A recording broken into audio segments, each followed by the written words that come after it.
इस मंथ अप्रैल का आखिरी गुरुवार और आज करनी है हमें बीएसई के सभी मंथली कॉन्ट्रैक्ट्स की एक्सपायरी की तैयारी, सेंसेक्स, बैंक एक्स, सेंसेक्स 50 वगैरह वगैरह। तो इंपॉर्टेंट सेशन सामने खड़ा हुआ है।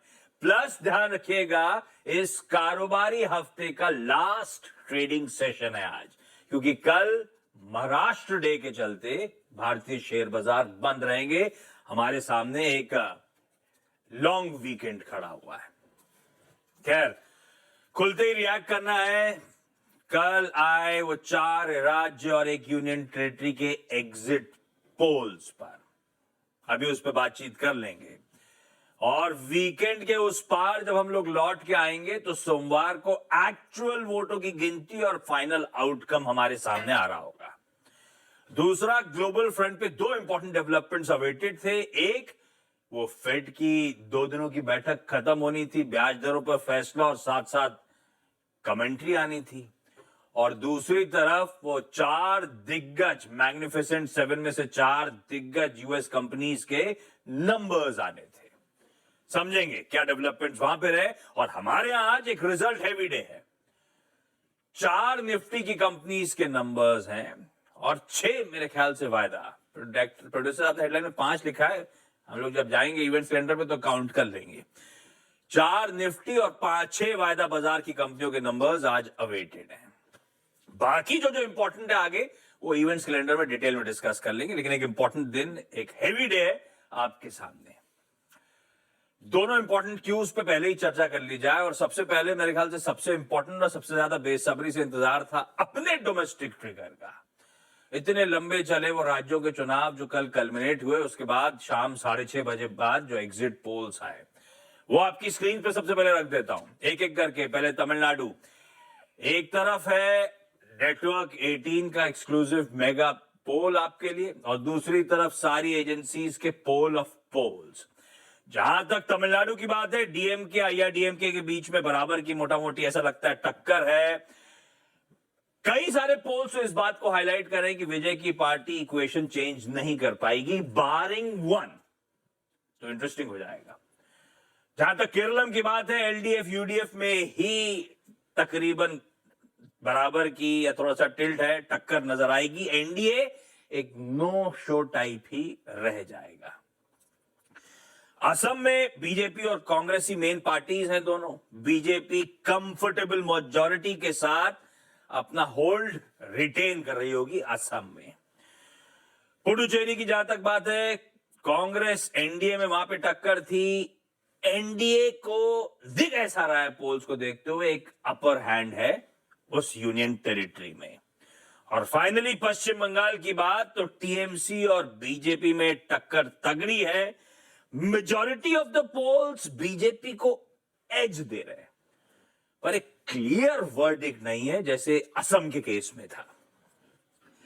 तो ऐसा कोई क्लियर आउटकम पश्चिम बंगाल को लेकर नहीं। अगर स्टॉक मार्केट उसी आउटकम को लेकर एक्साइटमेंट में है, एक्साइटमेंट दिखा रहा है, तो इस वीकेंड आप कंफ्यूजन के साथ जाइए और मंडे को फाइनल आउटकम का इंतजार करिए।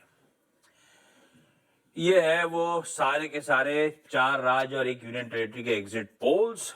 और मेरे ख्याल से सबसे कीनली वॉच्ड स्टॉक मार्केट के लिहाज से वो पश्चिम बंगाल। हालांकि टिल्ट है लेकिन clear majority across the board नजर नहीं आएगी, टसल है ऐसा लगता है उन एग्जिट पोल्स को देखकर।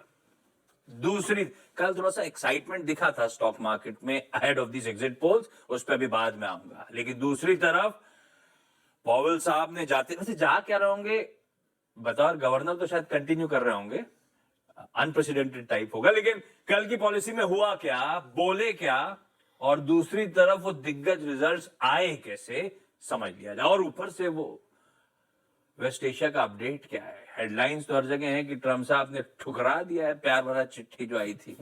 क्या अपडेट्स है भाई साहब? गुड मॉर्निंग आशीष। जेरोम पावेल जब भी पॉलिसी में जाते हैं तो गाना सुनकर जाते हैं, किसी दिन मुस्कुरा कर ये तमाशा हम भी देखेंगे, क्योंकि जब से ये डोनाल्ड ट्रंप एडमिनिस्ट्रेशन इनके पीछे पड़ी है वो हमेशा कोई पॉलिसी में आके ऐसा कुछ कह जाते हैं जहाँ पे वो बौखला जाते हैं फिर बाद में। और कल भी कुछ वैसा ही हुआ, लेकिन पहले उस पे आऊं उससे पहले पॉलिसी की बात कर ले। अनुमान मुताबिक पहले तो ब्याज दरों में कोई छेड़छाड़ नहीं हुई, लेकिन जो बाजार का कंसेंसस था कि एक सर्वसम्मति से ब्याज दरों में जो है कोई बदलाव ना किया जाएगा, फैसला लिया जाएगा, वैसा नहीं हुआ। लेकिन वो इसलिए क्योंकि मतभेद थे, 8-4 की मेजोरिटी से जो है ब्याज दरों में कोई छेड़छाड़ ना करने का फैसला लिया गया। वो कौन ऐसे 4 थे जिन्होंने डिसेंट करा?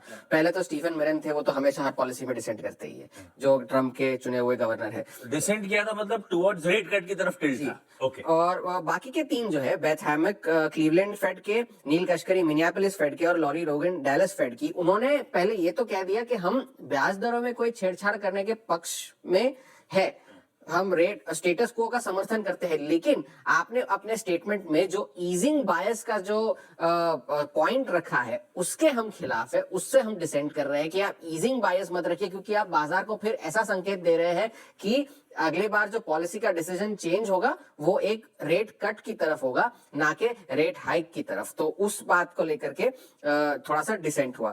फेड के स्टेटमेंट में ये भी कहा गया कि महंगाई बढ़ी हुई है और वो एनर्जी प्राइसेस की वजह से महंगाई पर असर देखने मिल रहा है। अब जेरोम पावेल ने क्या कहा? पहले तो उन्होंने ये कहा कि वो फेड चेयर के से जो पद से हटने के बाद फेड के बोर्ड पर गवर्नर बने रहेंगे। दूसरी बात ये कि 1948 के बाद पहली बार ऐसा होगा कि कोई फेड चेयर से हटने के बाद बोर्ड पर गवर्नर बना रहेगा, क्योंकि उनका कार्यकाल तो है 2028 तक एज गवर्नर, लेकिन ऐसे आमतौर पर मुसलसल कोई ऐसा होता नहीं है कि कोई गवर्नर चेयर से हटने के बाद फिर भी गवर्नर बना रहे, वो बने रहेंगे। फिर उन्होंने ये कहा कि एक लो प्रोफाइल रखेंगे वो गवर्नर के तौर पर, और फिर जो कि एक बार केविन वॉर्श का कंफर्मेशन आ जाएगा उसके बाद एक ही फेड चेयर होगा और वो केविन वॉर्श होंगे। मेरा कोई ऐसा इरादा नहीं है कि मैं इन्फ्लुएंस करूं, स्टेट का गवर्नर बना रहूंगा, मैं फेड का चेयर दूंगा। फेड का चेयर नहीं रहूंगा, मैं बोर्ड पे गवर्नर के तौर पर बना रहूंगा, बोर्ड पे। तो और फिर बाद में उनसे पूछा गया कि क्या आप जो है ट्रम्प एडमिनिस्ट्रेशन को लेकर के कोई बयान देना चाहते हैं या ऐसा कोई, तो उन्होंने कोई ऐसा उस पर कोई टिप्पणी नहीं की। ये पावेल साहब किसी स्टेट को रिप्रेजेंट कर रहे होंगे फेड गवर्नर के तौर पर, सिर्फ बोर्ड मेंबर होंगे? बोर्ड मेंबर होंगे एज गवर्नर। ये वोटिंग मेंबर होंगे? वोटिंग मेंबर होंगे। तो फिर उस बात को लेकर के फिर जो है ट्रम्प एडमिनिस्ट्रेशन थोड़ा सा बौखला गया, क्योंकि फिर डोनाल्ड ट्रम्प ने ट्रूथ सोशल पर लिख दिया कि जेरोम पावेल को कहीं और नौकरी नहीं मिल सकती, कोई उन्हें चाहता नहीं है, इसलिए वो अभी भी इस तरह की हरकतें कर रहे हैं। और स्कॉट बेसेंट ने भी ये कहा कि एक फेड नॉर्म्स का वायलेशन है और केविन वॉर्श के लिए एक बड़े अपमान की बात है कि वो एक फेड गवर्नर के तौर पर बने रहेंगे। अब केविन वॉर्श की बात निकली है तो कल उन्हें सेनेट बैंकिंग कमेटी की तरफ से जो है कंफर्मेशन मिल गया, लेकिन पहली बार ऐसा हुआ कि एक पूरी तरह से पार्टिसन वोट जो है उनको मिला है। सभी 13 रिपब्लिकन्स ने उनके फेवर में और सभी 11 डेमोक्रेट्स ने उनके खिलाफ जो है वोट दिए थे। अब आखिरी जो वोट होगा वो सेनेट में होगा उनके कंफर्मेशन के लिए, जो कि रिपब्लिकन्स के कंट्रोल में है, तो लगभग उनका कंफर्मेशन तय ही है।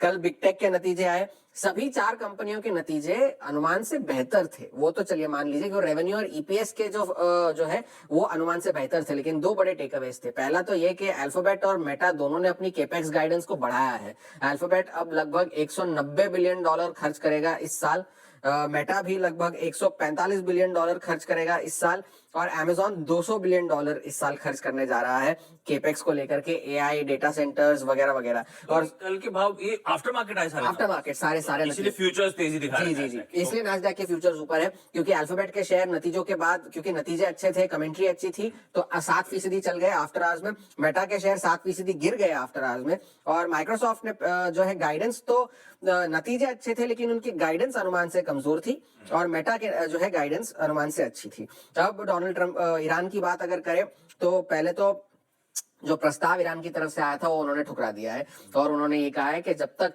जो है ईरान के साथ कोई डील नहीं हो जाती तब तक स्ट्रेट ऑफ हॉर्मुज की जो नाकाबंदी है वो बनी रहेगी। किसी भी तरह से हम उस पर पीछे नहीं हटेंगे, क्योंकि वो बमबारी से ज्यादा इफेक्टिव है, क्योंकि वो उनके इकोनॉमिक जो है उन पर स्क्वीज लगा रहे हैं। केपलर ने एक रिपोर्ट में ये कहा है कि 12 से 22 दिन है ईरान के पास, इससे पहले कि उनके जो वेल्स है वो बंद होने शुरू हो जाए, क्योंकि कैपेसिटी अब उनकी खत्म होती जा रही है, पंप नहीं कर पा रहे हैं, सूख जाएंगे तो वो प्रॉब्लम हो जाएगी। लेकिन फिर भी ईरान के सुप्रीम लीडर के जो मिलिट्री एडवाइजर है उन्होंने ये कहा है कि अगर यूएस ने ये नाकाबंदी जारी रखी तो ईरान अपनी तरफ से कदम उठा सकता है। कल डोनाल्ड ट्रंप और व्लादिमीर पुतिन ने बातचीत करी फोन पर, 1.5 घंटे तक बातचीत करी है ईरान को लेकर के, यूक्रेन को लेकर के। तो यहाँ पर भी एक बातचीत हुई, लेकिन तेल की कीमतें जो है अब $120 तक पहुंच चुकी है, वो एक बड़ा चिंता का जो है सबब बन सकता है। और आज भी एक बहुत बड़ा दिन है क्योंकि काफी सारे नतीजे आने हैं, जॉबलेस क्लेम्स आने हैं, पीसी इन्फ्लेशन का डेटा आना है और Q1 के जीडीपी के आंकड़े आने हैं। तो एक बड़ा डेटा हेवी डे वहां पर भी है। तेल जो है मूड बिगाड़ने का काम कर सकता है। तेल मूड बिगाड़ रहा है और तेल के चलते हो सकता है रुपया मूड बिगाड़ रहा हो, क्योंकि एक इंपॉर्टेंट थ्रेशोल्ड के बेहद करीब खड़ा हुआ है 95। कल 94.8 समथिंग पे बंद हुआ था रुपया, नजर रखिएगा, क्योंकि कच्चा तेल कल छोड़ा था हमने $114-115 पे, $120 पे ऊपर आपकी स्क्रीन पे चल रहा है। खैर कल तो बच गए थे, ये सब समीकरण से ज्यादा इंपॉर्टेंट शायद बाजार कुछ और डोमेस्टिक क्यू प्राइसिंग करने की कोशिश कर रहा था, तो स्क्रीन फिर भी सही थी। स्टॉक मार्केट से इंपॉर्टेंट न्यूज आपसे मिस ना हो तो स्टॉक मार्केट अलर्ट चैनल को सब्सक्राइब करके जरूर जाइएगा।